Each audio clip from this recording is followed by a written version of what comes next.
Hello, my friend. The world of magic, filled with legends and ancient tales, is opening its gates once again.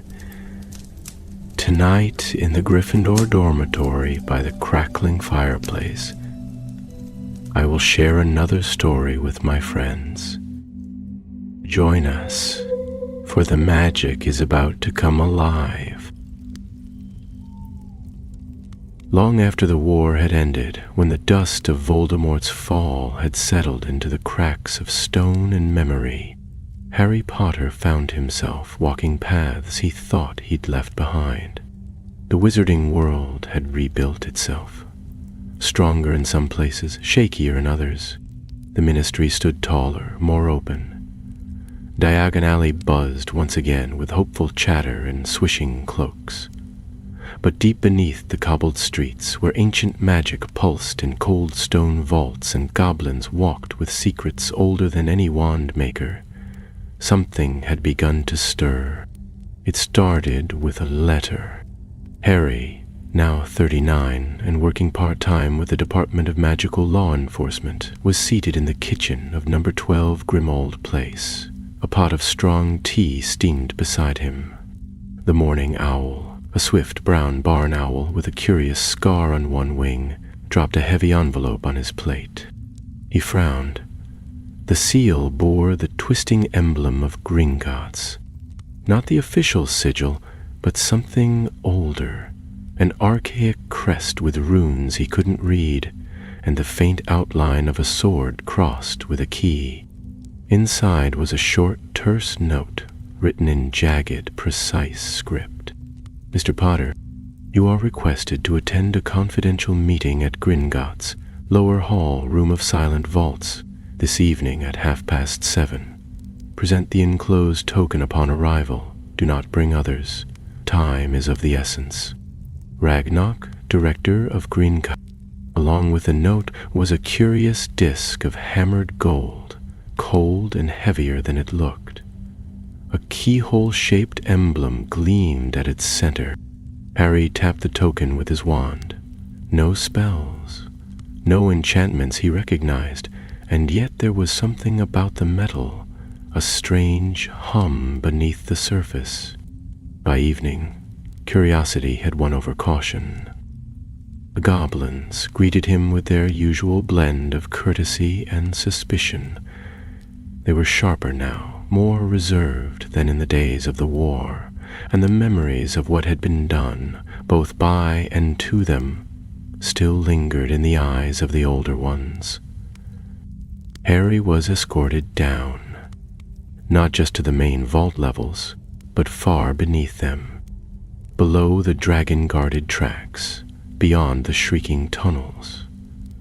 He had only ever descended this deep once before, during the war, and even then it had been with haste and fire at his heels. Here the walls were rough-hewn and silent. The magic felt older, denser, more awake. The room of silent vaults was a domed chamber, lit by floating braziers of blue fire. 7 goblins stood in a ring, their faces lined and watchful. At the center stood Ragnarok, his silver armor gleaming, his black eyes gleaming darker still. "Potter," he said, voice low. "You came."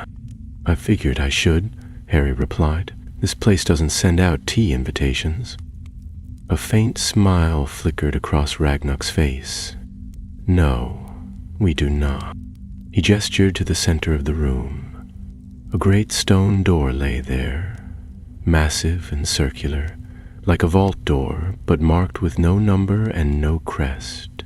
Just runes, hundreds of them, scattered across the surface like a puzzle. "It is called Vault Blair," Ragnarok said, "and it has been locked for 400 years. Harry stepped closer. "Blair? You mean the Goblin Smith?" "Blair the Boundless," Ragnarok said quietly. He forged keys that sang with magic, blades that could split wards, locks no wizard could crack.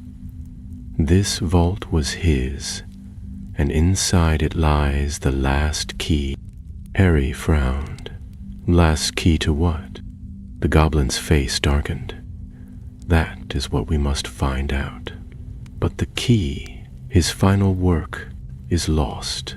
The vault remains shut, and recently the enchantments around it have begun to fail. Fail how? There are tremors, whispers in the stone. Something is waking beneath it. Harry took a step back. And you want me to open it? Ragnarok looked at him for a long time. No, we want you to find the key.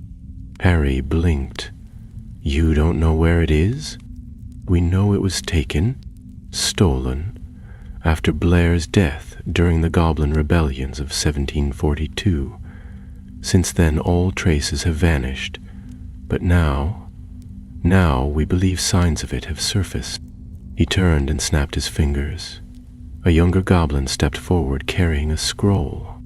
This, Ragnarok said, unrolling it, was found in a sealed ledger buried beneath what used to be a vault in Kent. A map. A trail. Harry leaned in. The scroll was aged and brittle, its lines faded with time, but symbols marked a path through ruins, forests, and something marked only as the sink of bones. And you think this leads to the last key? Harry asked. We think it leads to where Blair hid it, or where it was last seen. Harry studied the map, then looked back to Ragnarok. Why me? The goblin's eyes held his. Because you've entered vaults no wizard ever has. You've broken curses, faced dragons, and fought darkness. And because, despite everything, goblins trust you more than most. Harry exhaled. He could already feel the tug in his chest, that old familiar pull toward the unknown. All right, he said. Where do I start? Ragnarok turned to the younger goblin. You'll go with Elara Vance, Cursebreaker, trained in our deepest vaults, knows goblin wards, human magic, and speaks 6 dialects of gobbledygook. A slim, sharp-eyed young woman stepped forward from the shadows, a wand tucked behind one ear and a smirk curling her lips. Nice to meet you, Potter, she said. Ready to go key hunting? Harry shook her hand. I guess I am now. Ragnarok stepped back, and the stone door behind him pulsed once with dim violet light. Be warned, he said. Others may seek the key, not all of them with good intentions. Oh, Ragnarok's voice dropped to a whisper. There are those among us, goblins, who believe the last key should never be returned to Gringotts. They call themselves the Ashen Fangs, led by Gornak the Severed. Harry's eyes narrowed. And what does he want? To break the vault, Ragnarok said grimly, and take what lies beneath for himself. The next morning broke gray and blustery, with rain streaking the windows of number 12 Grimmauld Place. Harry stood at the front hall mirror, fastening his traveling cloak.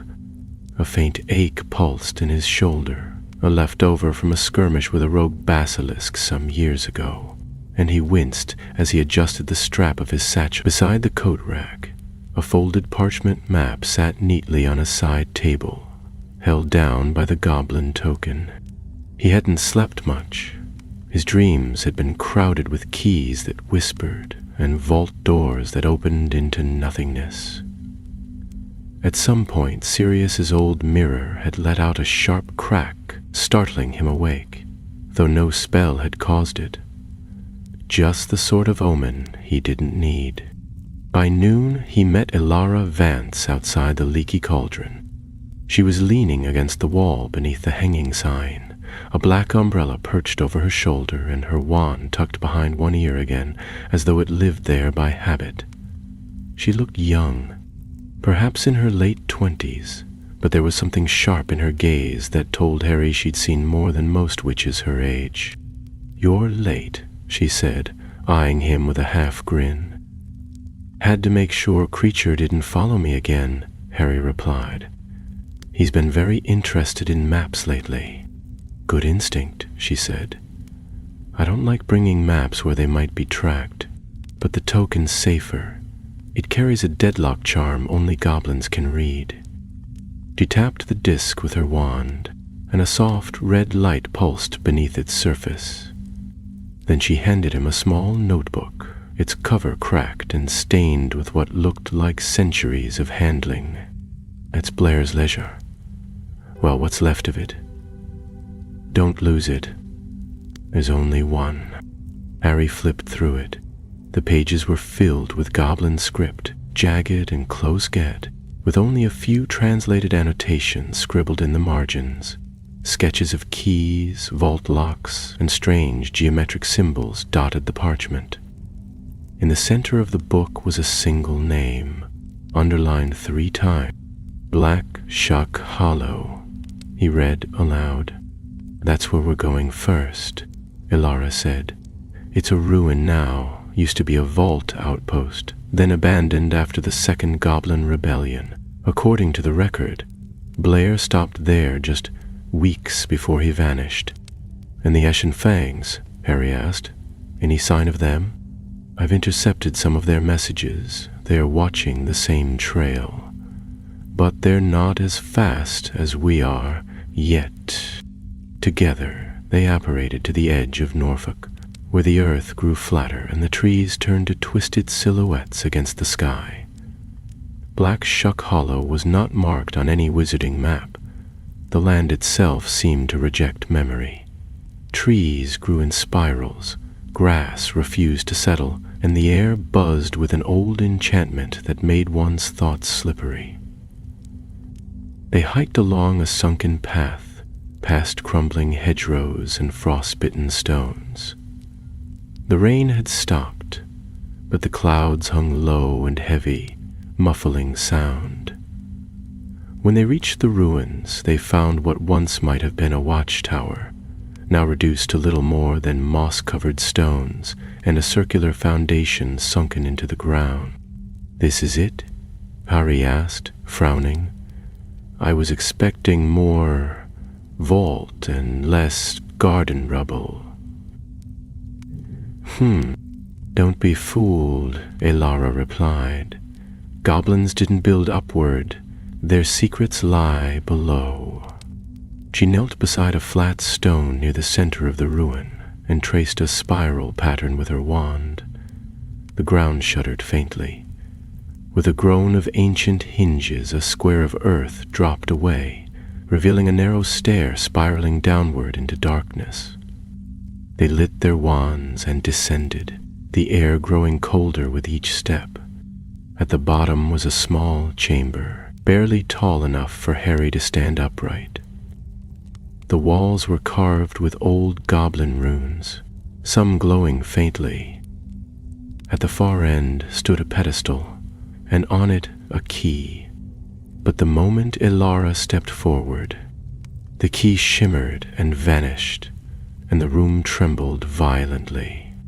"Trap!" she shouted, pulling Harry back just as the floor cracked open beneath them. They fell through into darkness, landing hard on damp stone.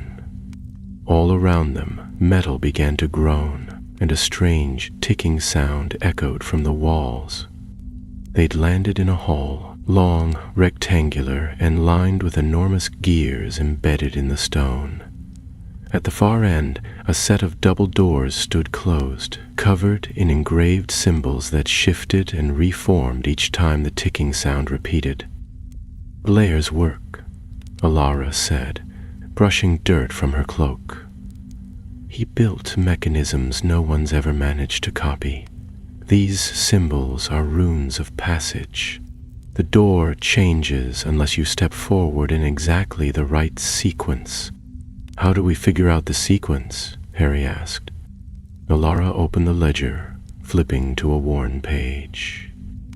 "It says here, The path lies not in footsteps forward, but in backward echoes. That's Goblin riddle speak. The answer's likely a pattern in reverse. Harry looked at the floor, where tiles were arranged in shapes that mirrored the door's runes. Slowly, he began to step backwards, eyes fixed on the door, retracing the symbol sequence from the end to the beginning. As he completed the 7th step, the ticking stopped. The doors shuddered open. Inside was a small vault, not filled with gold or treasure, but with scrolls and stone carvings stacked carefully in rows. In the center was a display case made of enchanted glass, its contents sealed beneath a dome of protective magic.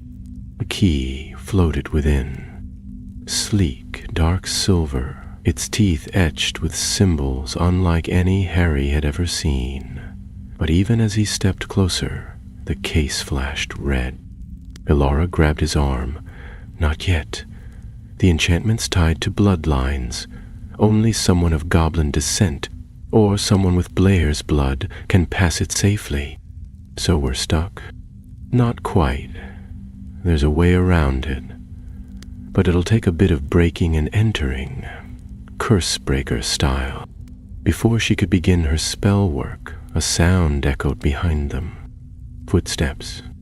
Not one set, but many. Harry spun, wand raised.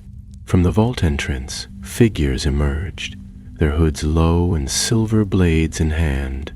Goblins, but unlike those at Gringotts. Their armor was scorched black, their faces painted with red markings. At their head walked a tall goblin with a cruel scar running down his jaw, one ear half missing. "Gonag," Elara hissed. The goblin leader stepped forward, his eyes gleaming with triumph. "Step aside," he said. "The key belongs to goblins, not thieves, not traitors." Harry stood firm. "You can't take it. You don't even know what it unlocks." Gornik grinned, baring sharp teeth. "Oh, but I do." Gornik's voice echoed through the vault like iron scraping against stone. He took another step forward, the clink of his armor punctuated by the slow, deliberate movements of the goblins flanking him.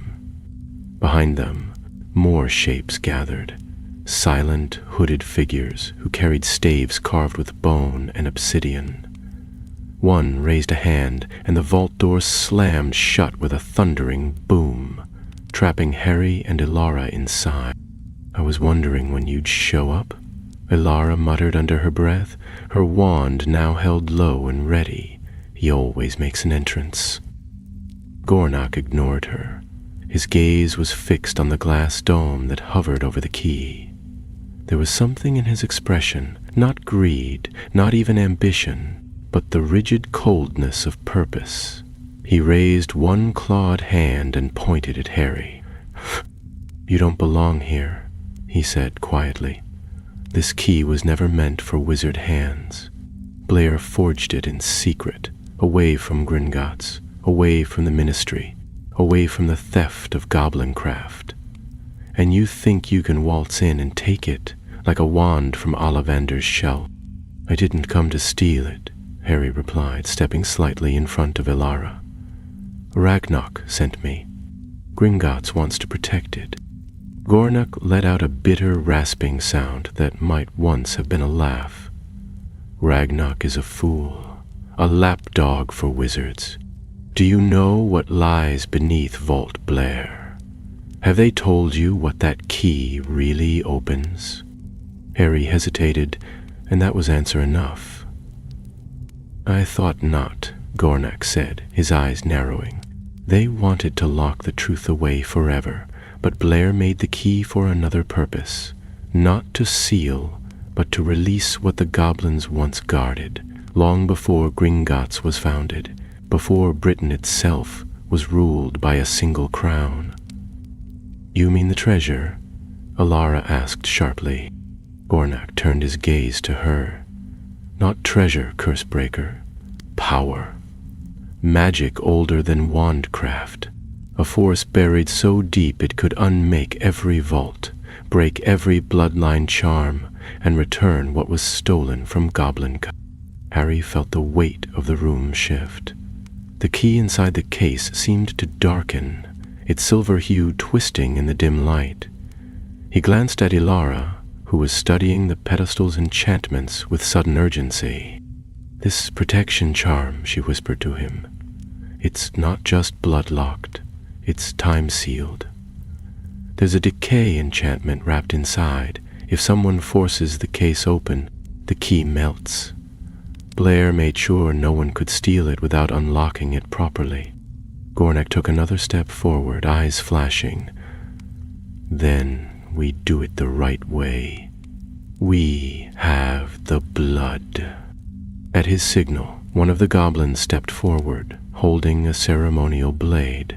He rolled back his sleeve, revealing a tattooed wrist, lines of goblin runes inked in a circle around a scar.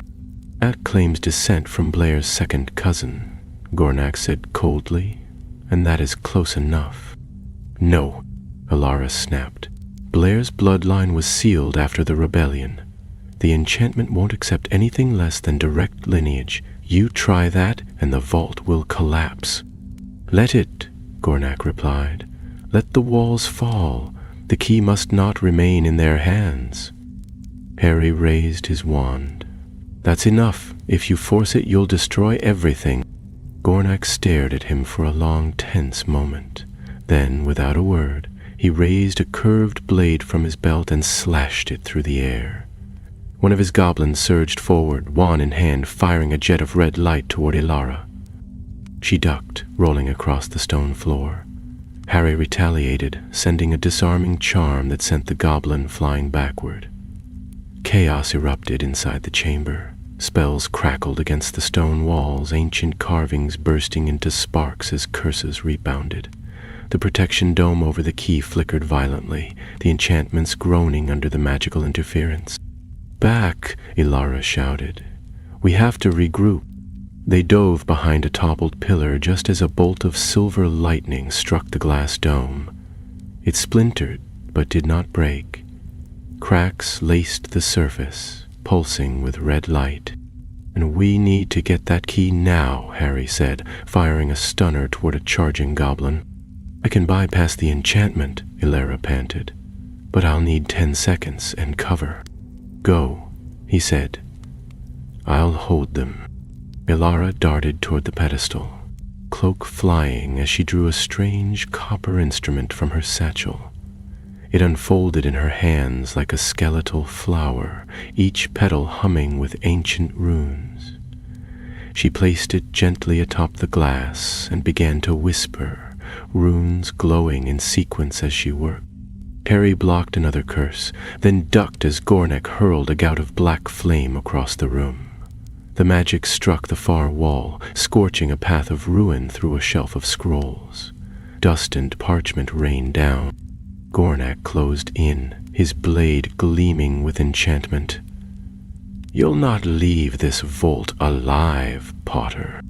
"I've heard that before," Harry muttered, parrying the goblin's strike with a hasty shield charm.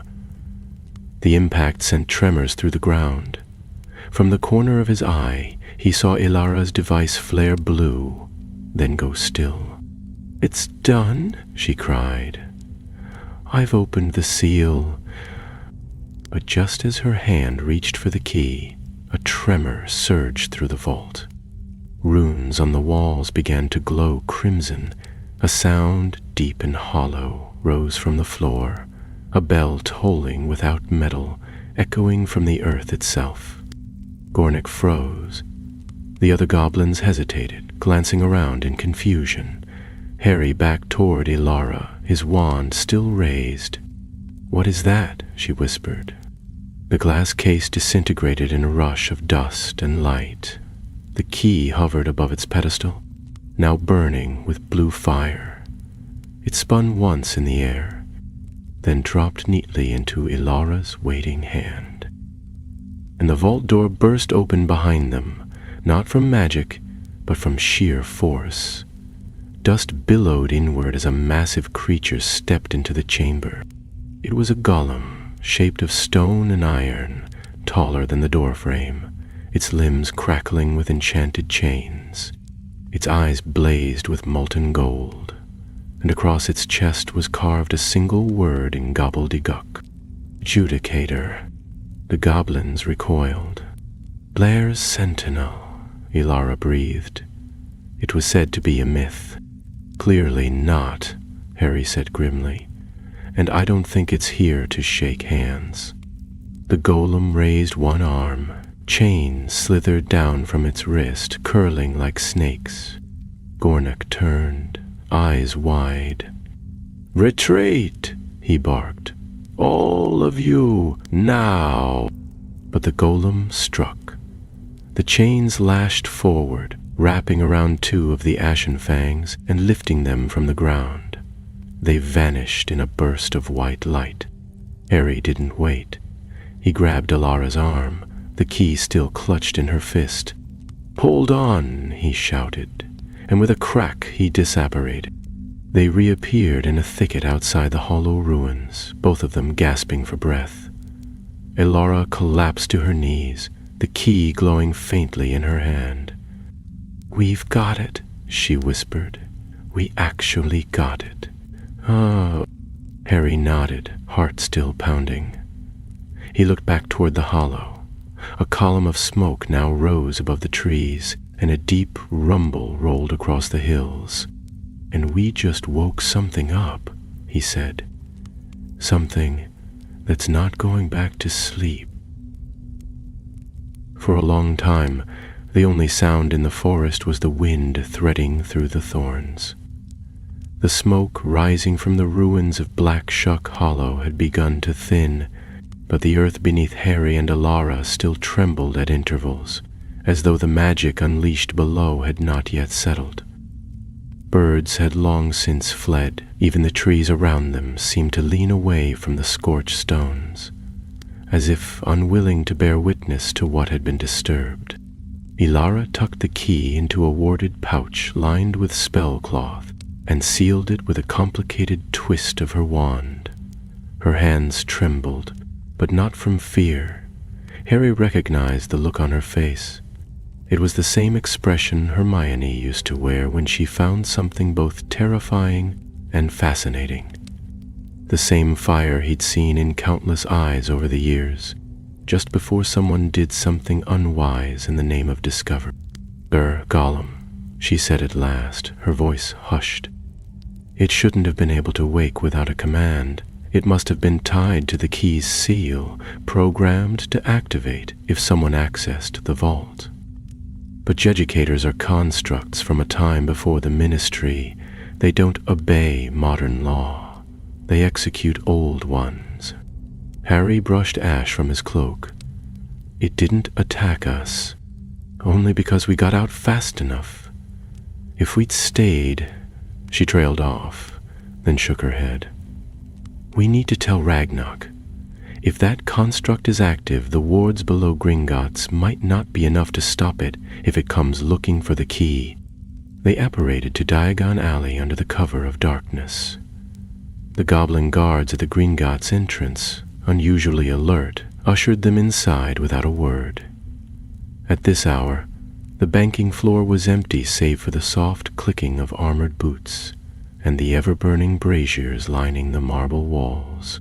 Their escort led them quickly down to the lower levels, but this time they were taken not to the room of silent vaults, but to a chamber Harry had never seen before. High-walled and windowless, with columns carved to resemble intertwined serpents, and lanterns that glowed green with trapped will-o'-the-wisps. Ragnarok stood at the far end beside an ancient stone table, one hand resting on a heavy tome bound in cracked leather. When he saw them enter, he gave a curt nod. "You found it," he said without preamble. Ilara stepped forward and placed the pouch on the table. "And we were not the only ones looking. Gornak was there. He nearly got it first." Ragnar's brow furrowed as he unfolded the warded pouch and drew out the key. The firelight glinted along its ridged edge, throwing sharp reflections across the stone walls. For a long time he said nothing, simply staring at the object with an expression that bordered on reverence. "It's true, then," he murmured. "Blair's final forge work. The last key, untouched for nearly 4 centuries. It's more than a relic," Harry said. "It activated something when Alara broke the seal. A construct, a judicator." Ragnar's fingers tightened around the edge of the table. Judicator. That should not be possible. They were all dismantled before the formation of the Grand Compact. "Well, someone missed one," Alara replied grimly. "And it didn't hesitate to attack Gornuk's followers. If we'd stayed longer, I don't think it would have cared who else was there." Ragnar moved slowly to a cabinet set into the wall and retrieved a scroll, which he unfurled across the stone table. The parchment was ancient and faded, but the diagrams were unmistakable. A vault sealed by 7 locks, each one marked with a different goblin rune, each connected by a web of lines that led to a single central chamber labeled in blood-red ink. "Vault Blair," he said. "Not the one you found above ground. The true vault, buried so deep that even Gringotts cannot map its boundaries. Blair forged the last key not to seal treasure, but to secure an artifact called the Shackle of Yorn, a magical restraint designed to imprison what Blair described only as the bound voice." Harry frowned. "What is it? A creature?" "No one knows for certain," Ragnar replied. "But Blair's writings speak of a power that once spoke in dreams, a force bound beneath goblin stone for over 1,000 years. He claimed it was a whisper that turned hearts and crumbled empires. He built the shackle to contain it and used the last key to bind the lock. No one was meant to open it again." Alara stared down at the map, her voice quiet. "But someone is trying." Ragnar nodded grimly. "Gornak is not interested in treasure. He believes that the bound voice is a source of ancient goblin power, a magic that could make goblins independent of wands, of wizarding law, of any human-made pact. He's not the only one. The Ashen Fangs have grown more daring in recent years. Vaults have been raided, forbidden scrolls stolen. I fear this is no longer just about heritage. It is about revolution." Harry leaned over the map, following the thin lines to a black mark near the edge of the scroll. "This point here, it says Meyer Vault. What is that?" "An outpost vault," Ragnar answered. "One of the last known locations Blair visited before his disappearance. It was flooded a century ago and abandoned. But if Gornak intends to reach the true vault, he'll have to pass through Meyer Vault first." Alara folded her arms. "Then that's where we go next." Ragnar closed the scroll and looked to Harry. "This mission is no longer a recovery. It is a race. If the Ashen Fangs reach the shackle before we do, and if they find a way to unbind it, we may lose more than a vault. We may lose the very balance that holds the magical world together." Harry nodded. The weariness of the day pressed heavily on his shoulders, but he pushed it aside. There was no time to rest, not when the path ahead was already shifting. "Where do we leave?" he asked. "First light," Alara replied. "We'll need water-breathing charms, descent gear, and maybe a few curses prepared, just in case." As they turned to leave, Ragnar held the key up to the lantern light. The silver glinted once more, and for the briefest moment, Harry thought he saw something within it, an echo of a shape, like a face pressed just behind the metal, eyes hollow, mouth open as if in warning. Then it was gone. The morning was still and gray when they left Gringotts. Fog curled low over Diagon Alley, wrapping the cobbled street in silence. Even the shops, usually bustling with early delivery owls and the sound of opening shutters, seemed to sense something was amiss.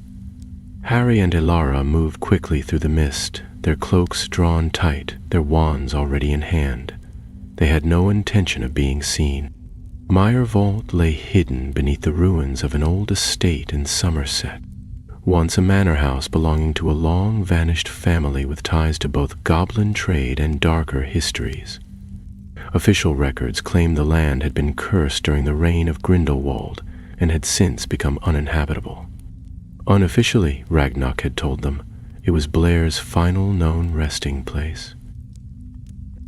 They apparated just past sunrise, landing on a patch of cracked flagstones half swallowed by wild brambles. A rusted gate hung off one hinge nearby, and the skeletal remains of the manor stood beyond it. Stone walls blackened by fire, empty windows staring like sockets in a skull. Harry stepped carefully over a root that had broken through the path and muttered a detection charm. The air hummed faintly, but no traps answered the call. "Looks quiet," he said, scanning the overgrown grounds. "Which is exactly why I don't trust it," Ilara replied. She moved to the base of the ruined staircase, where remnants of goblin stonecraft clashed with wizarding brickwork. There, beneath a slab of cracked marble bearing the sigil of House Thorn, lay the entrance to the vault. A circular grate made of blackened iron, carved with sigils that twisted uncomfortably when looked at too long. "Is that goblin forged?" Harry asked, crouching beside her. "It's worse," Ilara muttered, brushing dirt from the edge of the grate. "This is Absiren, black iron enchanted to resist time, spell work, even dragon fire. It was banned after the first wizard-goblin treaty. Only a few smiths ever learned how to shape it." Harry traced a hand along the edge, feeling the faint thrum of dormant magic beneath the surface. "Can we open it?" Ilara didn't answer at first. She pulled out Blair's ledger and flipped through it until she found a page marked with faded water damage and a corner torn away. Her eyes narrowed as she read. "Blair didn't lock this one with a curse. He tied it to the tides. Made the seal respond only when the moon reaches its lowest arc during waning cycle. That's tonight. If we tried to force it open now, it would seal permanently." Harry exhaled through his nose.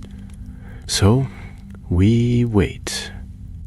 They made camp in the ruined hall of the manor, setting magical wards around the perimeter and using old support beams to block the more exposed arches. Ilara vanished a pile of rotting leaves with a flick of her wand and conjured a small fire in the hearth, though the warmth barely seemed to reach the edges of the room. Time passed slowly, the minutes thick with tension neither of them voiced. Harry sat on a low stone bench, polishing his wand and listening to the crackle of firelight. Ilara pored over the ledger again and again, her fingers tracing symbols in the air, occasionally muttering to herself in what sounded like an obscure dialect of gobbledygook. At last, as the sun dipped below the tree line and the wind picked up through the broken walls, Ilara looked up sharply. "Patience at the abyss. The arc is dropping, it's time." Together they returned to the iron grate. The forest around them had quieted unnaturally, as though the birds and beasts understood what was buried beneath the soil. A faint silver glow touched the edge of the disk, and slowly the sigils began to shift. Harry stepped back as the grate turned with a grinding groan. The earth below trembled slightly, then split in a perfect ring, revealing a spiral stair descending into darkness. Cold air spilled up from the opening, smelling faintly of salt and stone. Ilara lit her wand. "Let's hope this one doesn't try to kill us before we reach the bottom." They descended carefully, the stair winding tighter the farther it went. The stone was slick, covered in beads of condensation, and every few steps a new rune appeared on the wall, glowing dimly, then vanishing behind them. After what felt like an hour, the stair opened into a cavern lit by a strange green light that seemed to emanate from the very rock. Mire vaults stretched before them in layers, arches of bone, waste stone, channels of water glowing faintly beneath glassy bridges, and walls etched with thousands of runes. Above, the ceiling curved like the inside of a dome, yet no source of light was visible. "It's beautiful," Ilara whispered. Harry nodded, but something gnawed at his mind. The air was too still, the silence too perfect. He turned slowly, and there, near the far end of the chamber, stood a figure. At first, it looked like another statue, one of the many scattered throughout the vault, but as they drew closer, the figure moved. It stepped forward from the shadows, revealing a goblin dressed in robes of dark leather and chain, his face marked with ceremonial scars. "Gorak," Harry said, raising his wand. The goblin smiled faintly, as though he had expected them all along. Behind him, a dozen others emerged from behind the pillars. Ashen fangs, armed with cruel-looking staves and rune blades, their eyes glinting in the green light. "You followed us," Ilara said coldly. "I was already here," Gornik replied. "You simply opened the door for me." Harry didn't lower his wand. "You're after the shackle."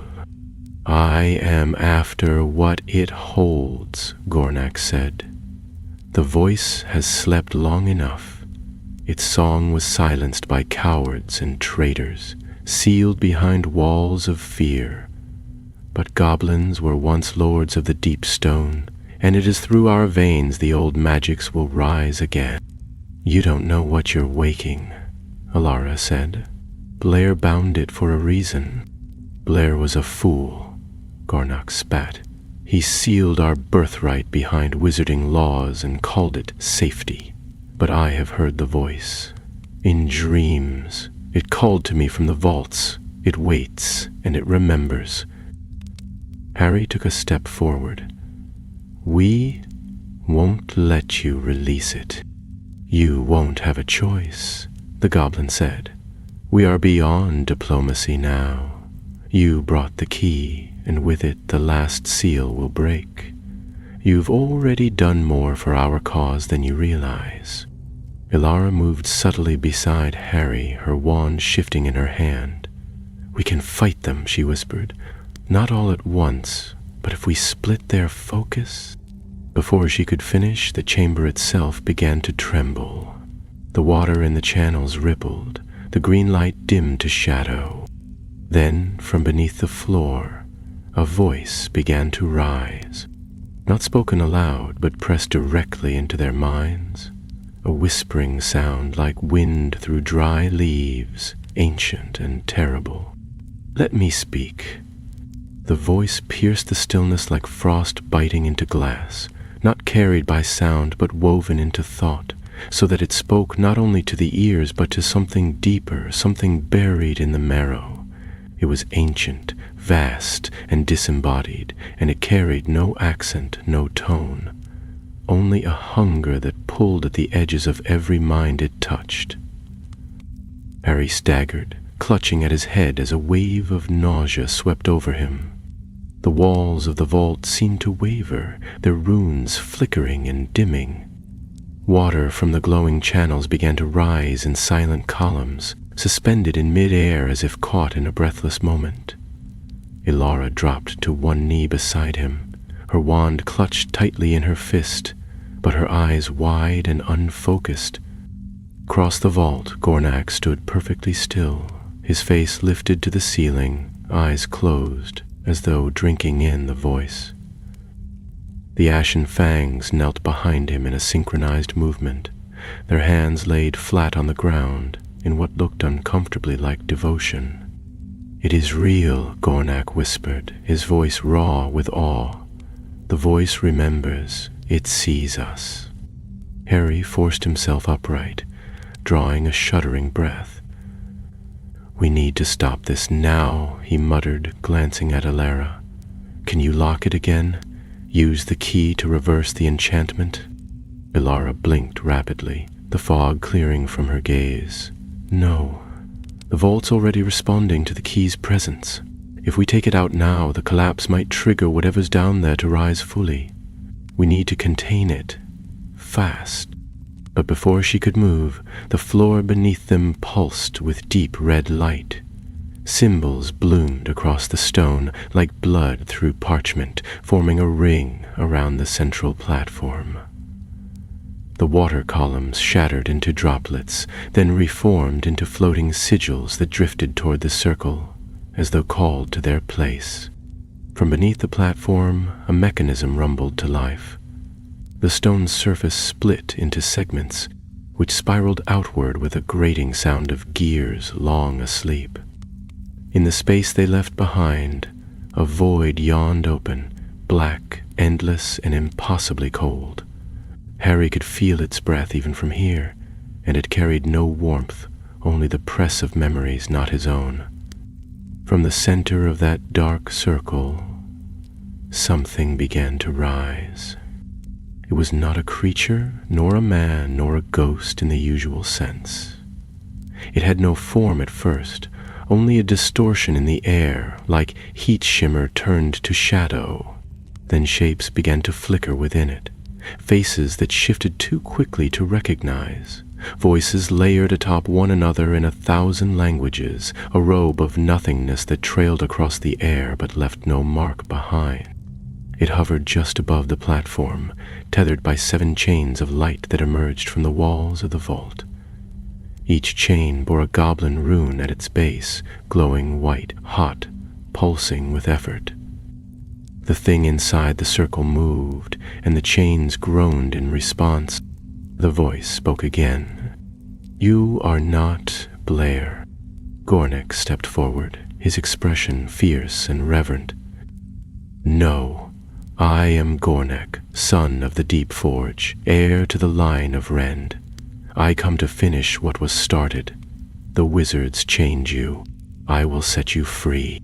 The voice seemed to pause, as if tasting the name in silence. "You are incomplete," Gornek faltered. "I bring the key. I bring your release, not forged to free me, forged to guard me." Blair lied to all. The words struck the goblins like a whip. Several recoiled, others looked to one another in confusion. Even Gornek's certainty wavered for the briefest moment. Harry stepped forward, wand raised. "You said the key unlocks a prison, but it's not meant to be opened. It's meant to bind." The voice turned toward him, or at least the space it occupied shifted slightly, and Harry felt its attention settle upon him. For a moment everything around him dropped away, the vault, the goblins, Alara, all gone, replaced by a vision that pressed itself into his thoughts without permission. He stood at the mouth of a canyon lined with broken spears. Above, the sky spun with unnatural stars. In the distance, a tower of black glass cracked and collapsed in silence, and something vast moved through the ruins, faceless, endless, and singing in a voice that had no melody. Then it was gone, and he was back in the vault, gasping for breath. Alara caught his arm. "It's trying to show you things. Break your sense of what's real. Then we need to break its hold first," Harry said through clenched teeth. The chains began to strain. One of the runes cracked, sending out a burst of sparks. Gornek lifted the key from his belt, the same key Harry and Alara had recovered, and held it high. "Come to me," he said. "Let the old ways return." But the key did not glow, nor move, nor obey. Instead, a low hum filled the chamber. The chains around the voice flared violently, and then, without warning, the sixth chain snapped. The voice rose higher. A sound followed, neither scream nor song, but a trembling wail that echoed through the vault, passing through stone, blood, and bone alike. One of the ashen fangs dropped to the floor, clutching his head and convulsing. Another began to chant in a voice not his own. Harry turned to Ilara. "We need to seal the vault, with us inside it, if we have to." She paled but nodded. "If I can reach the main circle, I might be able to redirect the remaining enchantments. But someone has to get the key back. It's still charged." Harry didn't hesitate. He moved through the chaos as spells erupted on both sides. The ashen fangs, now partially under the voice's influence, attacked without aim or order. Runes along the floor detonated in flares of blue flame, and two statues along the far wall sprang to life, swinging stone axes at anything that moved. He reached Gornek just as the goblin tried to raise the key toward the final lock. Harry tackled him hard, knocking the key from his hand. It skidded across the stone and came to rest beside the seventh rune. Gornek roared in fury, slashing with a blade of black metal. Harry ducked, narrowly avoiding the cut, and responded with a jinx that knocked the goblin back into a crumbling pillar. The voice howled, and the final chain buckled. Ilara reached the circle and slammed both hands to the ground. Her wand flared. The runes surged with light. For one suspended heartbeat, everything paused. The voice suspended mid-race, the key glowing with silver flame, and the last rune sparking with renewed energy. Then the light collapsed inward with a sound like cracking glass, and the vault was gone. For a moment, there was nothing but silence. No groaning vault, no whispering voice, no magic humming through the air. Just silence, thick and absolute, like the world had been wrapped in velvet and drawn away from time. Then the light began to return, slow and cautious, flickering like a candle deciding whether or not to take hold. Harry opened his eyes, though he hadn't realized he had shut them. He was lying on cold stone, his wand still in his fingers and his limbs sore from impact. The vault no longer trembled beneath him, and the air had lost that unnatural weight, though it was still damp and chilled with the residue of dark magic. He sat up slowly and looked around. The chamber was changed. The vast runes had dimmed to a soft blue glow. The floating chains had vanished, though their scorch marks remained embedded in the floor like scars. The void at the center of the platform had sealed over once more with stone, its seams barely visible save for the faint silver outline of a goblin's sigil. Blair's mark, Harry guessed. Ilara knelt nearby, her robe scorched along one sleeve, sweat glistening on her brow. She was breathing heavily, both hands pressed to the floor as though she still held the spell in place. When she looked up, her eyes found his at once. "It worked," she said, her voice hoarse. "The binding runes held. I wove the remaining enchantment into the platform itself. It should hold as long as the key is kept away." Harry nodded, picking himself up. Around them, the ashen fangs lay unconscious or dazed, scattered like broken pieces across the chamber. Two had disappeared entirely, vanished in the blast of magical backlash, or perhaps taken by the voice itself when it withdrew. Of Gornak there was no sign, only the burn mark where he'd stood, and a single, twisted scrap of dark leather, half melted by raw spellfire. The key lay near the edge of the circle, still glowing faintly, but the aura around it had changed. Where before it had pulsed with a kind of restless power, it now seemed quiet, watchful, as though aware of what it had narrowly prevented. Harry picked it up carefully, half expecting the metal to be searing, but it was cool to the touch, as if it too had been drained by the encounter. "We need to get it back to Gringotts," he said, pocketing it in a protective pouch. "Ragnak needs to know the voice nearly broke free, and if Gurnak survives—" "He'll try again," Ilara finished, rising to her feet. "Maybe not today, maybe not this year, but he's too devoted to stop now, and worse, he'll know not to rely on the key next time. He'll look for another way in." They moved through the ruined vault in silence, casting binding charms on the few ashen fangs who still twitched or stirred. Most would remain unconscious for hours. A few, they knew, wouldn't wake again. When they reached the stair, the stone above had already begun to shift, the vault sensing the withdrawal of danger and slowly sealing itself behind them. With the key removed, the ancient protections would resume their full strength. As they ascended back toward the surface, the pressure of magic faded. The green glow ebbed away, replaced by the softer hues of dawn breaking far above. They emerged into the manor ruins just as the first birds began to stir in the thicket. The fog had lifted slightly, and a shaft of early light pierced the overgrowth, falling across the cracked path like a blessing. Neither of them spoke until they reached the edge of the estate grounds. Only then did Ilara let out a long breath and turn to Harry, rubbing a hand through her dust-caked hair. "I don't know what that thing really was," she said, "but Blair was right to lock it away. I felt it in my mind, Harry, like it knew every moment I'd ever doubted myself, every memory, every lie I ever told. It didn't need to break the vault to break people. It just needed time." Harry nodded slowly. "I think that's what it feeds on. Thought, guilt, secrets. It's not just a voice. It's a mirror. And people like Gurnak, they hear what they want to hear. That's what makes it dangerous." They apparated to Gringotts shortly after, choosing one of the old arrival tunnels hidden deep beneath Nocturne Alley.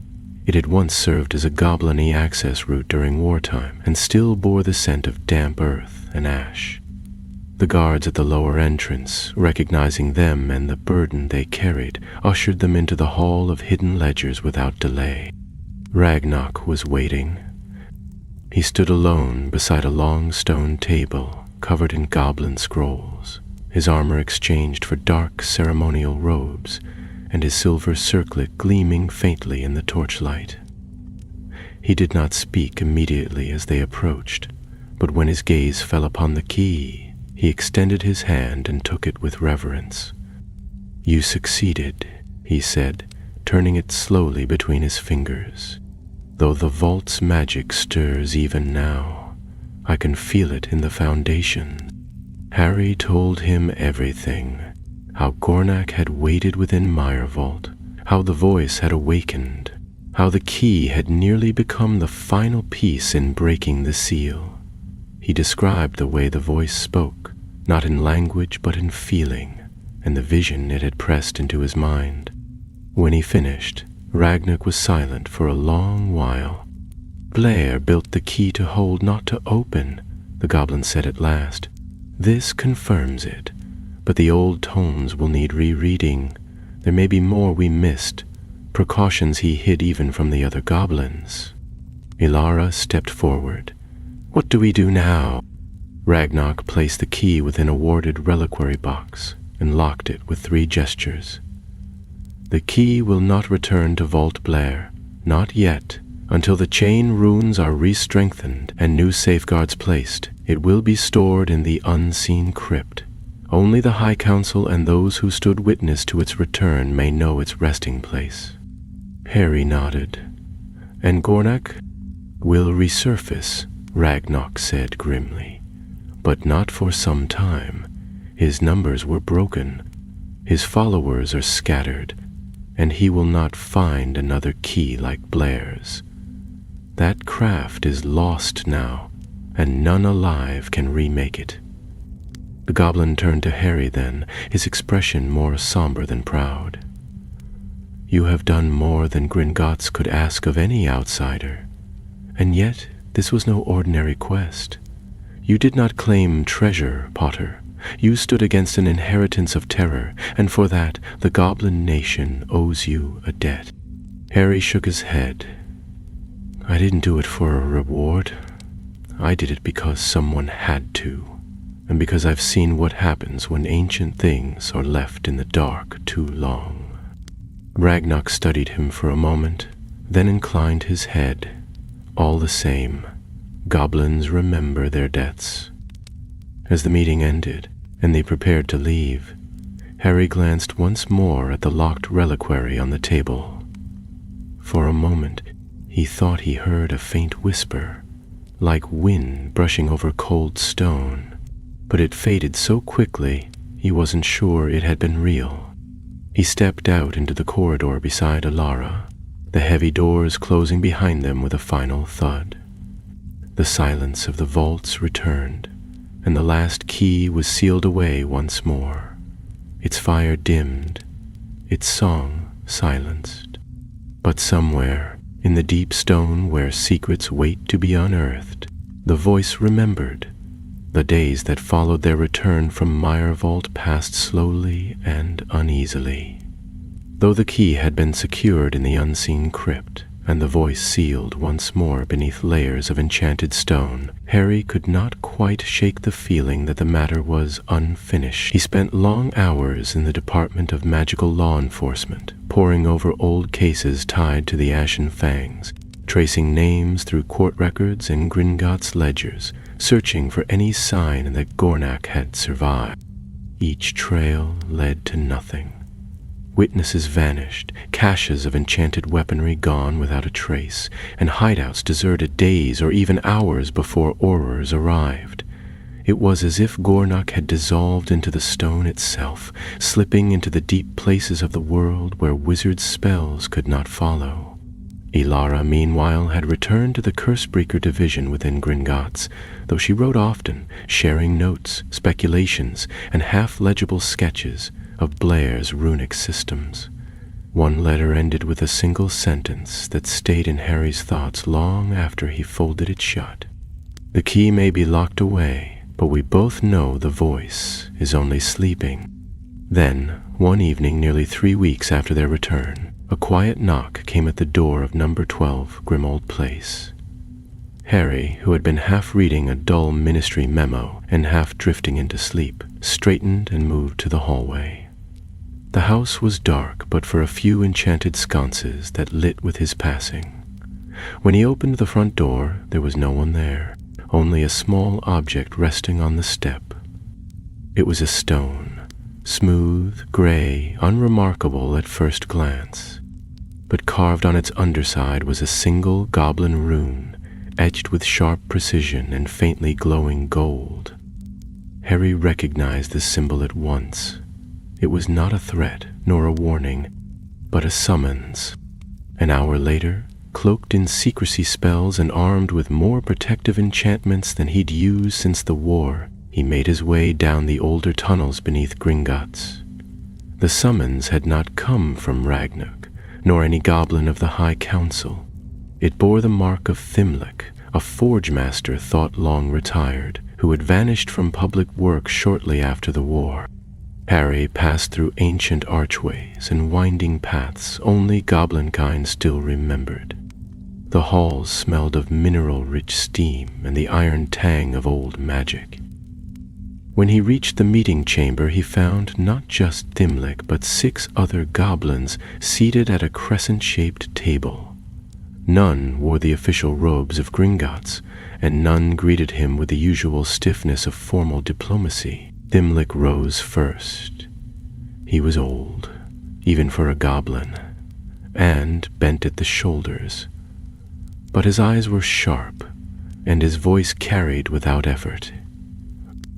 "Potter," he said, not with disdain, but with the weary tone of one who had seen too many things hidden beneath the world. "You were there when the key was recovered. You faced what rose from the vault. You saw the chains snap." "I did," Harry said, and I saw Ilara bind it again. The vault is sealed. The key is safe. The goblins exchanged glances. One of the elders, a pale-skinned female with braided silver hair, unrolled a scroll across the table. Upon it was a drawing of Vault Blair, not as Harry had seen it, but in a version half familiar, half changed. The chains that had held the voice were present, but so too were new markings, runes unfamiliar even to Blair's style, curved and fluid like ink dropped into water. "These symbols," she said, tapping the page, "appeared on the outer rings 2 nights ago. The vault reshaped part of its own enchantments. Blair's chains were never meant to last forever. The key did more than seal. It woke the foundation magic. The voice will call again." Harry stepped closer. "Why summon me? What do you want me to do?" Another goblin, young, sharp-featured, his cloak marked with a mining guild sigil, leaned forward. "The key may no longer be enough. We believe Blair created more than one safeguard. A final measure, not a key, but a lockstone. A counterforce designed to collapse the vault entirely if the voice began to break free." Thimlik spoke again. "The lockstone was never delivered to Gringotts. It was lost, hidden, or perhaps stolen. But the records point to one possible location, deep within the drowned city." Harry frowned. "That's legend. Half the ministry thinks the drowned city is a myth, an old goblin fable." "It is not," Thimlik said, "and we believe Gornek seeks it even now." A silence followed, broken only by the soft crackle of torches on the walls. Then Thimlik stepped forward and placed a small, square medallion into Harry's hand. It was made of stone, cold and ancient, with a pattern of ridged lines that shifted when tilted in the light. "This is the first shard of the lockstone," he said, "recovered years ago. It reacts only in the presence of the others. Take it. Find the rest. The vault's fate may depend on it." "My dear one, protect..."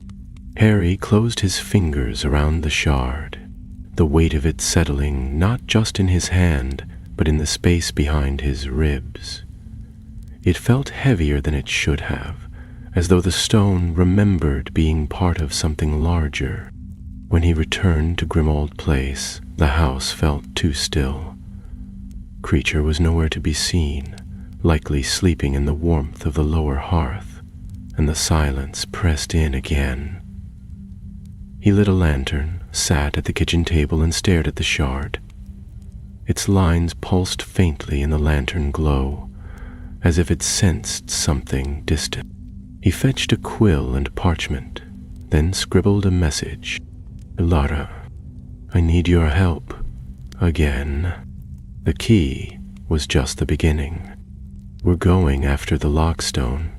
He paused, then added one more line, before he tied the note to the leg of a waiting owl. "And this time we may not come back."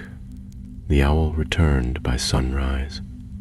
It was soaked through from the storm that had rolled in during the night, its feathers clinging tight to its slender frame and its talons clenched around a small scroll tied with red thread. Harry, already at the table nursing a bitter cup of tea, untied the message quickly, scanning the contents as the owl gave a tired hoot and curled itself up beside the empty teacup. "I'm in. Act for water, cold and cursed tunnels. I've seen something in Blair's notes. He left more than riddles behind. Meet me at the iron steeple at dusk. Bring the shard. Ilara." The iron steeple stood just beyond the edge of wizarding London, wedged between the crumbling towers of an abandoned foundry and the deep black waters of the River Lee.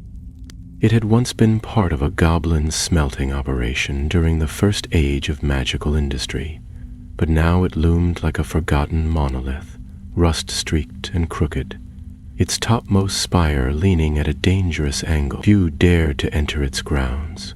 Whispers spoke of strange sounds in the pipes at night, and an iron bell that tolled even though its clapper had long since vanished. Harry arrived at dusk beneath a charmed cloak, the shard wrapped in silk and tucked inside his satchel. Alara was already there, standing near the base of the tower, her wand drawn and her expression unreadable in the shifting light. She wore a cloak with sea-weathered fastenings and runes stitched into the hems, protection against pressure, cold, and drowning curses. As he approached, she turned toward him, eyes catching the last light of the sun before it dipped behind the cloud. "You weren't exaggerating," she said. "That shard's humming like a cursed compass. It knows something's near." Harry handed it to her, and as her fingers brushed the stone, the air around them changed. It wasn't loud, just a slight drop in temperature, a soft shift in the smell of the wind, but it was enough. The shard pulsed once, then glowed with a thin line of blue light that arced toward the base of the tower. Alara followed it with her eyes, then moved quickly, leading him to a rusted panel of iron built into the stone foundation. "Each other. It's here," she murmured. "There's a tunnel entrance, Goblin designed, locked from the inside, but the shards responding. We're close." She traced a pattern across the iron with her wand, speaking softly in gobbledygook. The panel hissed, then sank inward, revealing a narrow passage, just large enough for them to crawl through. Cold air poured out, damp and thick with the scent of minerals and something older, something that reminded Harry of the Chamber of Secrets, of spaces carved by magic long before he was born. They entered in silence, the stone tunnel sloping downward in a spiral, each step lit by their wand light. The walls bore no decoration, no runes, no markers of any kind, but the deeper they went, the more Harry felt the pull of the shard against his satchel, tugging gently, insistently, like a needle drawn toward a storm. After nearly 20 minutes of descent, the tunnel opened into a vault chamber. Not as grand as Vault Blair, but ancient nonetheless. The ceiling was low, the walls reinforced by dark iron beams, and at the center stood a pedestal upon which rested a basin filled with still, black water. Above it hung a single lantern, swaying gently though there was no wind. "This is a listening vault," Alara whispered, stepping cautiously forward. "Built to hold memories in water, Goblin spellwork, but infused with dream-binding magic. If Blair left anything behind about the lockstone, it would be here." She dipped a vial into the basin, collected a sample of the black water, and poured a single drop onto the surface of the shard. The moment it touched, the shard flared with a blinding white light, and the room trembled. The lantern went out. Darkness fell like a curtain, thick and absolute. Then a figure appeared in the blackness. Not a ghost, no, not quite, but a memory echo, flickering like a candle flame. He was small, hunched with age, and wore a heavy apron streaked with soot. His eyes, though faint in the illusion, burned with an intensity that cut through the dark. He held an object in one hand, a stone, identical to the shard Harry carried, but whole. And "I am Blair," the echo said. His voice was not warm, but steady, grounded in a deep weariness. "If you are hearing this, the seal has been disturbed. The voice has stirred. I crafted the last key not to release, but to warn. The true lock, the only one that can silence the voice forever, was broken into pieces, scattered across the drowned city, buried beneath the tides. If the final song has begun, you must find the fragments, reforge the stone, and seal what I could not destroy." The illusion flickered, then steadied once more. Blair looked towards something just beyond the edge of the basin, then added in a lower voice, "Beware the echoed. They walk where water forgets, and they are not bound by life." Then the illusion vanished, and the lantern relit itself with a quiet pop. Harry let out a breath he hadn't realized he was holding. The silence that followed was not comfortable. It rang with warning. "The drowned city," Ilara said slowly. "It's real, and the echoed. I've read mentions of them. Curse-born phantoms, spirits of those claimed by magic beneath the sea. They aren't dead, they just repeat." Harry reached into his satchel and pulled the shard out again. It was glowing now, steadily, the lines no longer cold but lit with purpose. "So this is a fragment of the real lock. If we find the rest, we can shut the vault forever. End the voice for good. Assuming we survive what guards it," Ilara said, her fingers tightening on her wand. They left the chamber quickly, sealing it behind them with fresh enchantments. The shard pulsed like a heartbeat now, and its light pointed due east. As they emerged from the iron steeple into the cold night air, Harry could already feel the storm gathering over the sea. The sea was rough the day they crossed into the North Channel. Thick clouds hung low over the water, churning the sky into layers of slate and steel, while waves broke noisily against the hull of the enchanted sloop that carried them toward the ruins of the drowned city. It had taken 2 full days of preparation, gathering maps, brewing deep-breathing potions, and securing permission from the Department of Magical Transportation, who were less than thrilled to learn that 2 curse breakers and a former Auror were headed straight into one of the oldest magical shipwreck zones in the North Sea. They sailed under Goblin wards, spells that made the boat untraceable and resistant to detection by underwater enchantments, but the air still felt heavy with magic. The wind howled in fits and starts, as though arguing with itself, and gulls refused to follow them past the 4th nautical mile. Below, the sea grew darker by the hour, until it was no longer blue or green, but black, like ink spreading across a map. Harry stood at the bow of the ship, peering into the distance. The shard pulsed inside his cloak, its lines glowing more brightly now than ever before, and the vibrations seemed to tug not only eastward, but downward, as though whatever it sought was buried beneath miles of forgotten water. He glanced back at Ilara, who was crouched beside the mast, muttering to a compass that refused to stop spinning. Her hair was plastered to her cheeks by the wind, and she looked irritated but determined. "We're close," she shouted over the sound of the waves. "The magic down there's distorting every sense charm I've got." The last logbook that mentioned the drowned city said it was sunk beneath a trench called Skull's Hollow. "We'll have to dive blind if we want to find it." Harry nodded. "Then we dive blind." When they reached the trench, the sea turned unnaturally still. The wind dropped away, and the surface flattened as if a giant hand had pressed down upon it. No seabirds flew above, and even the ship creaked less, as though holding its breath. Ilara uncorked 2 glass vials filled with shimmering teal potion and handed one to Harry. "Gills, webbed fingers, internal pressure equalization," she said. "Tastes like rot, but it works." They drank together, grimacing as the potion took hold. Harry felt the transformation ripple through his body. The strange tug behind his ears, the itching between his fingers and toes, the sharp constriction in his lungs that broke apart a second later with a sudden, gasping intake of water-tainted air. He slung the shard pouch across his chest, nodded to Ilara, and together they leapt into the sea. The cold struck at once, but not with pain, more like a sudden awareness of how vast the water truly was.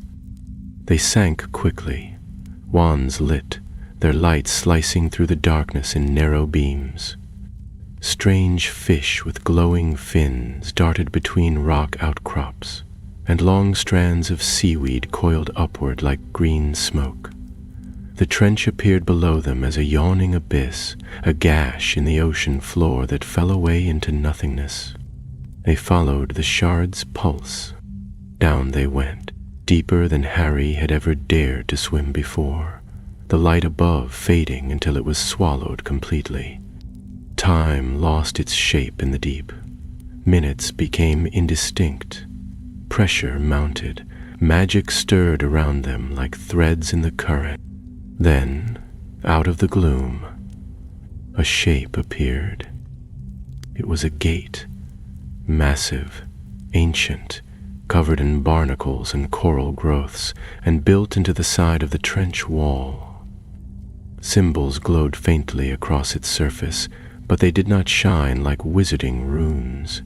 These were older, scored deep into the metal, and they shimmered with a rhythm that seemed tied to the movement of the sea itself. The gate was ajar. Ilara looked at him, her expression pale in the wand light. "Someone's been here." They passed through together, careful not to touch the gate. Beyond it lay the ruins of the drowned city. It was both beautiful and horrifying. Structures of stone and bone rose from the seabed like frozen skeletons of temples and towers. Long archways curved between pillars covered in glowing fungus, and broken domes tilted half buried in sand. Statues stood in rows, some whole, others shattered, their faces smooth and eyeless. Schools of ghostfish passed between them, translucent and pulsing with slow light. At the heart of the ruins lay a courtyard of perfect circles, etched into the floor like a labyrinth. And at its center, guarded by nothing but silence, rested a slab of silver-veined stone. The shard in Harry's pouch vibrated furiously. "This is it," Ilara whispered, her voice barely audible through the gill charm. The second fragment. As she reached forward, the waters trembled. From the shadows between the ruins, figures emerged. They moved slowly at first, drifting like seaweed on the current. But as they came closer, Harry saw that they were not swimming. They walked. Or rather, they floated, in the manner of those who had forgotten how to walk, their feet never touching the stone. Their robes clung to their limbs like kelp, their faces pale, hollowly eyed, their mouths open as though still screaming. "The echoed," Ilara breathed.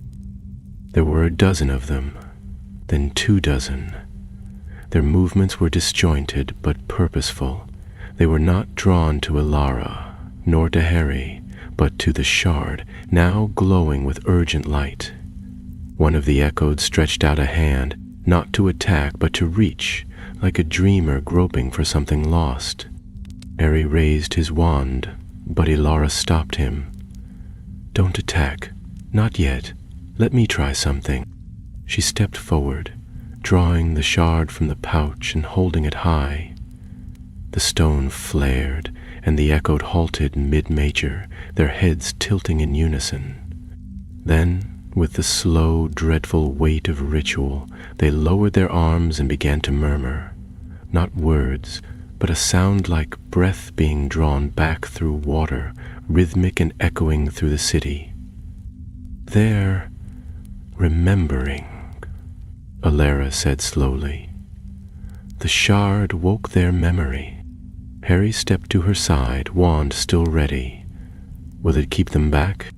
"I don't know, but it's buying us time." They reached the central slab. It was cracked along one edge, a long fissure that revealed the core of the stone.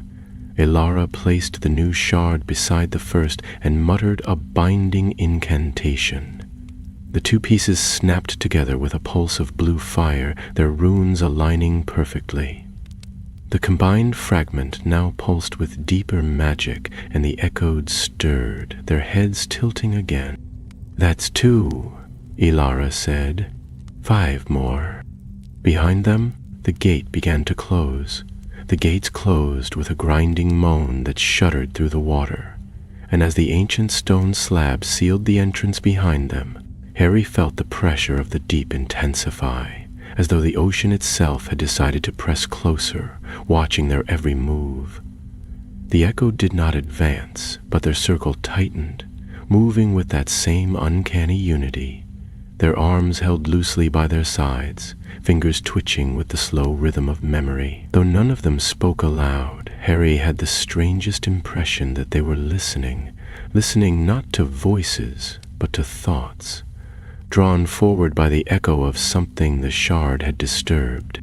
Ilara finished sealing the fragment into her satchel and glanced around quickly. "We can't stay here. They won't wait forever. The resonance of the shard will wear off, and when it does, they'll forget what they were and remember only that we're alive and don't belong." Harry nodded, scanning the broken colonnades and sunken streets of the drowned city. "Which way?" Ilara didn't answer at first.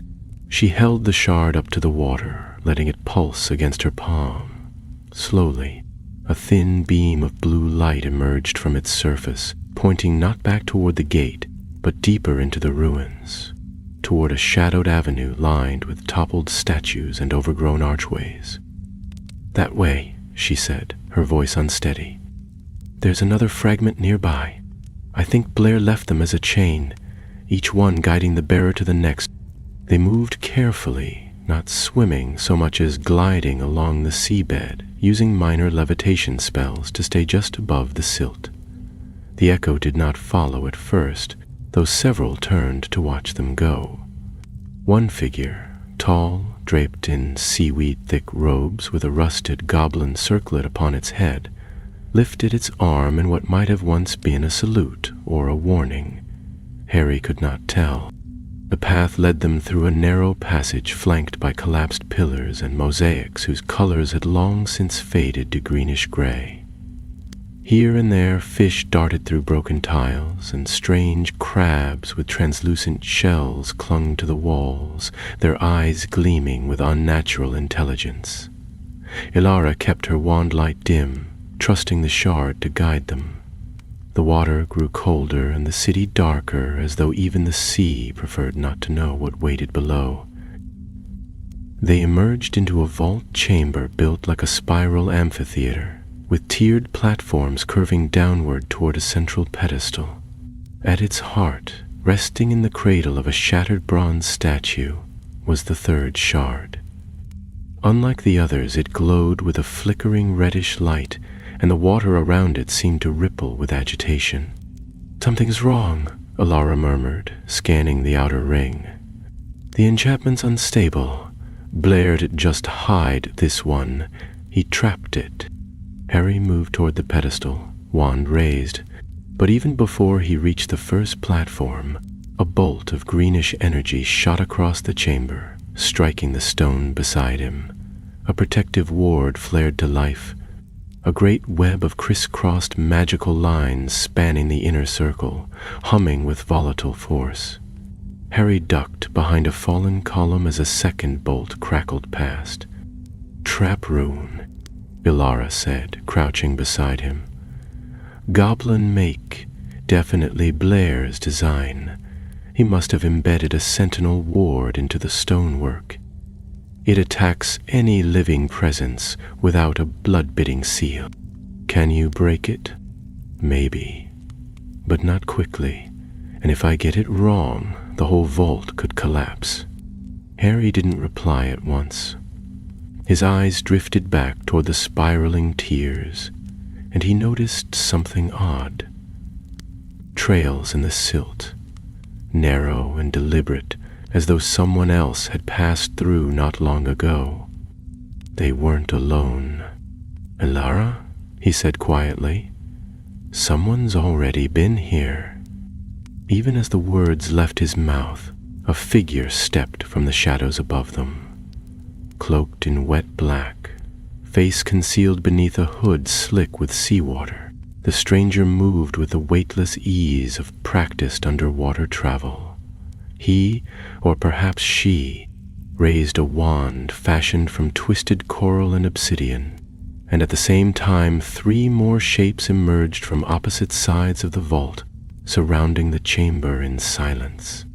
"Drop the shard," said a voice through a charm-thickened mask, distorted but clear. "Step away from the pedestal." Ilara stood slowly, hands raised but firm. "Ashen fangs?" The speaker didn't answer, but the insignia stitched into the edge of their hood, a jagged flame wrapped in chain, was answer enough. One of the others moved toward the central pedestal, ignoring the ward as they walked directly into the heart of the vault. The trap ward flickered, but did not strike. "Harry have the seal," Harry said, his stomach tightening. "They must have stolen it, maybe from Gornak himself." Ilara swore under her breath. "If they get the shard—" But before she could finish, the vault floor trembled. A low hum began to pulse through the stone, and the ward flared red, not from attack, but from warning. The figure at the pedestal froze. For a heartbeat, everything was still. Then the water behind them split open with a roar of displaced sea, and the echoed return. Only these were not the gentle, dream-locked figures they had seen in the city above.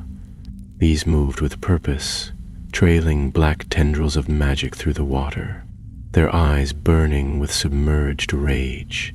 The one wearing the goblin circlet now bore a weapon, an axe of stone and bone bound together with glowing twine, and it raised the weapon high before letting out a voiceless shriek that turned the water to vibrating glass. The ashen fangs shouted in alarm. One fired a curse toward the nearest echoed, but the spell passed harmlessly through the phantom's chest. The echoed responded with a blast of energy that struck the fangs squarely in the chest, sending them tumbling through the water like a broken puppet. The ward shattered. Harry lunged forward, wand aimed at the shard. Accio! The shard tore free from the pedestal just as another blast shook the chamber. Ilara snatched it from the water and turned, already casting the spell to bind it to the others. Light flared around her hands, wild and unstable, as the shard fought to resist. "Build them off," she cried. "Just a few seconds." Harry didn't have time to think. He fired stunners, disarming charms, and water-slicing hexes at the ashen fangs and the advancing echoed, ducking behind stone debris as the battle broke out in full. Spells lit the water in flashes of green, red, and gold, illuminating the ghost-late faces of the dead and the terrified eyes of the living. Then Ilara shouted, "Got it!" The third shard sealed with a crack of thunder, and the magic in the room shifted at once. The echoed stopped mid-attack. The red light in the chamber dimmed to a low hum. The broken statue, its arms reaching toward the center, slowly lowered, as if in thanks. Harry grabbed Ilara's hand, and they turned, swimming hard toward the back of the vault. A narrow passage twisted through the stone, just wide enough for one person at a time. They dove into it as another burst of magic struck the wall behind them, and stone rained down like hail. They didn't stop swimming until the light of the chamber was far behind. The escape passage narrowed into a jagged tunnel, winding through the broken bones of the drowned city like a forgotten artery. The pressure of the sea grew heavier as they swam, not from depth alone, but from the weight of magic, raw, ancient, and barely contained. It pressed against their thoughts, whispering along the edges of their minds in tongues they couldn't understand. The shard pulsed wildly in Ilara's satchel, a hot coal of magic growing stronger with every twist and turn of the underwater maze. They surfaced at last in a flooded cavern miles from where they'd entered, gasping in lungfuls of cold air thick with brine and moss. Above them, jagged rock formed a dome covered in algae, and broken columns jutted from the floor like forgotten teeth. A single shaft of gray daylight filtered through a crack in the ceiling, illuminating a raised platform in the center of the cavern. Upon it rested a circular dais of stone, carved with symbols so old they had begun to wear away. At its center was a shallow depression, round, smooth-edged, and waiting. Ilara waded through the water and knelt beside the dais. "This is the lock," she said quietly. "The real one. Blair's final binding. The shards don't just point to each other. They are drawn to this. The more we've gathered, the stronger the pull became." Harry joined her, lifting the satchel from his side. The 3 shards glowed as he placed them into the depression. They aligned with a quiet click, forming a partial ring whose incomplete edge shimmered with latent magic. Ilara's fingers brushed the surface of the stone. "We're not finished. There are still 4 fragments missing." Harry looked up at the ceiling. The crack above was narrow, barely wide enough to admit a ray of light, but it was real, open to the sky, or at least to air. "We're too far from the entry gate. Apparition won't work underwater, but we might be able to ascend through that gap." "Even if we do," Ilara replied, "there's no telling where it leads, and the Ashen Fangs won't give up just because they lost this battle."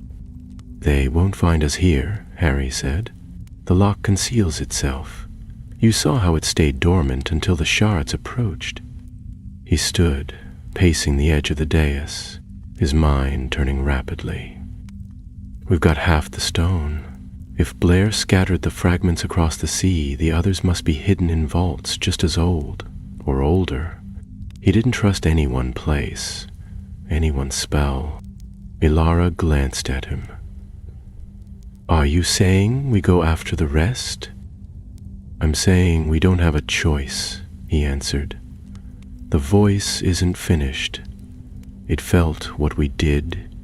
It will find ways to stir again, and the Ashen Fangs won't wait. If Gornak's still alive, he'll hunt the rest.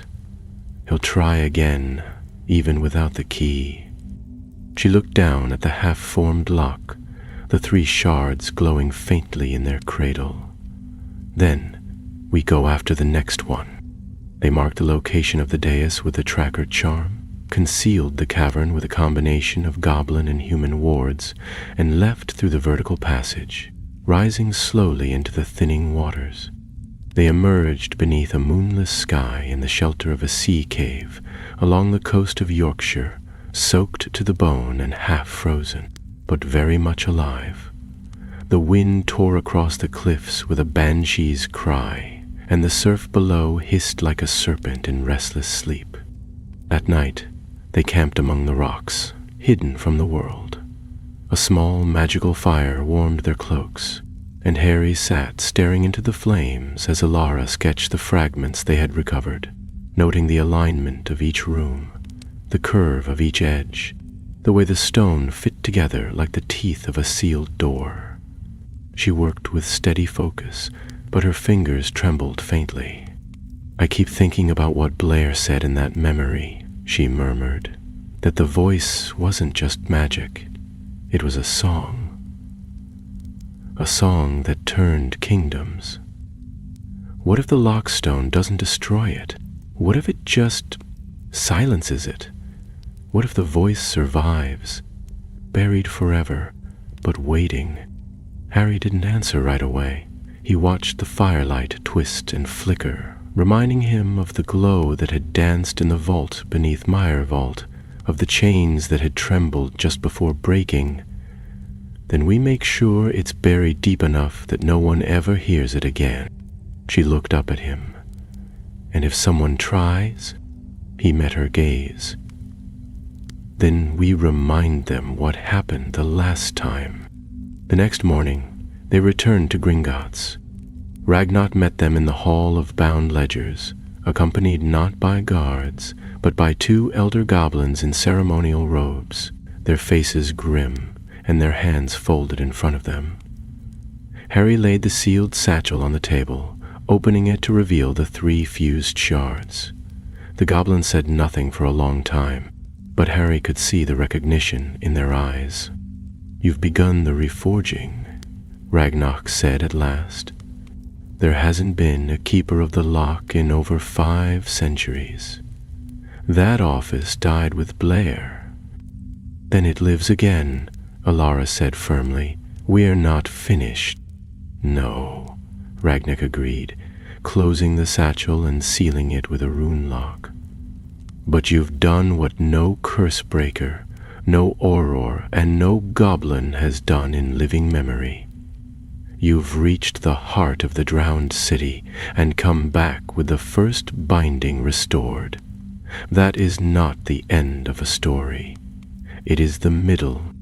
Harry looked toward the door, where light spilled in from the high windows above the vaults. The road ahead would not be short, nor safe, nor certain. There were still pieces to find, hidden in places lost to time, protected by magic both living and dead. The Ashen Fangs would return, more desperate and more dangerous than ever, and the voice would stir again, whispering to those who longed for forgotten power. But for the first time in weeks he felt something solid in his chest. Not fear, not uncertainty, but resolve. "We'll find the rest," he said. "Before Gornak does, before the voice wakes again." Ragnock nodded once. "Then go. The vault remembers its wardens, and the stone will show the way."